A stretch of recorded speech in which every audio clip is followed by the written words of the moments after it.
Les photos sonores de Benjamin Muller, c'est tout ce qu'il ne fallait pas manquer à la télé ou à la radio ou sur Internet ces dernières 24 heures. C'est parti en 3 minutes. Et Benjamin. on commence avec Manuel Valls, interpellé par un habitant d'Aulnay-sous-Bois. La scène s'est passée hier, filmée par BFM TV. Valls vient parler sécurité. Le jeune homme qui l'interpelle préférerait qu'il parle emploi. Écoutez. La prochaine fois, ça serait bien de venir aussi avec le ministre de l'Emploi, Michel Sapin, c'est ça? Vous l'avez dit, c'est parfaitement le nom. On le voit apparemment. On les voit super actifs sur BFM TV, mais sur le terrain, on a du mal à les voir. Non, faut pas. Juste une aparté.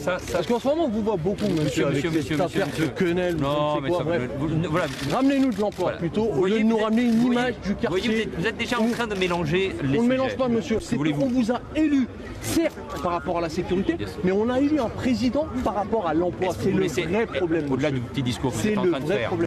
Voilà le vrai problème hier soir donc à Aulnay-sous-Bois. La polémique Dieudonné et sa fameuse quenelle, ça a inspiré ce commentaire, disons, original du député Gilbert Collard, là aussi sur BFM TV. Hier soir, j'ai eu un moment de trouble. J'étais au restaurant, on m'apporte la carte et il y avait marqué quenelle. Et je me suis dit, est-ce que j'ai le droit d'en commander? Est-ce que M. Valls ne va pas me poursuivre? Je veux dire que ce pays devient fou, quoi. On est dans un pays d'interdiction. Et ça, moi, je n'en veux pas. J'aime trop la liberté d'expression. Et il aime trop les quenelles. L'affaire Dieudonné toujours. Il y a quelques jours, il s'en est pris assez violemment dans une vidéo à l'avocat Arnaud Klarsfeld, qui a expliqué sur France 5 pourquoi il refusait de déposer plainte. Ce serait vraiment m'abaisser de porter plainte pour moi contre lui. Ce serait vraiment m'abaisser. Il a dit que j'allais risquer de me faire défoncer ma petite tête de chat d'appartement. Mais comme j'ai beaucoup d'affection pour les animaux, quels qu'ils soient d'ailleurs, qu'ils soient chats ou rhinocéros ou dromadaire, mais enfin c'est plus facile d'avoir un chat qu'un dromadaire chez soi.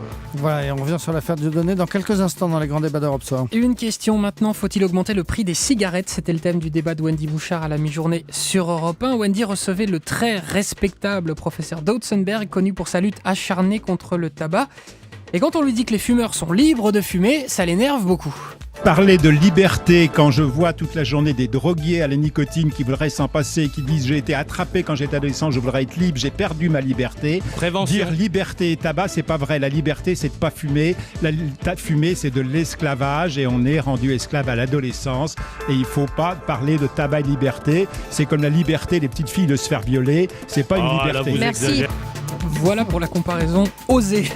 Et enfin, hier soir, dans des clics et des claques, David Abiker s'intéressait au boom des objets connectés, ces objets intelligents qui facilitent le quotidien. L'un des invités, Alexis Normand, a notamment détaillé l'invention de sa société. La société WeThings, c'est le lit connecté, une révolution, dit-il, pour ceux qui dorment mal. C'est un objet qui va vous permettre de mesurer très précisément vos cycles de sommeil que vous déposez sous votre matelas et qui est relié donc à votre smartphone et également un hypnogramme lumineux qui vous propose de la luminothérapie. Pour citer un exemple qui peut parler à tout le monde, je dois impérativement me réveiller à 8h, mais peut-être qu'en réalité je commence un nouveau cycle à 7h30. Donc si je me réveille à 8h, eh bien, en fait je vais être beaucoup plus fatigué que si je m'étais réveillé à 7h30. Grâce à l'analyse intelligente de vos phases de sommeil, vous allez pouvoir optimiser ces phases. Ça peut véritablement changer votre vie. Voilà, le lit relié au smartphone et qui vous réveille une demi-heure plus tôt que prévu. C'était hier soir dans les photos sonores. Non, c'était à l'instant dans les photos sonores de Benjamin Muller.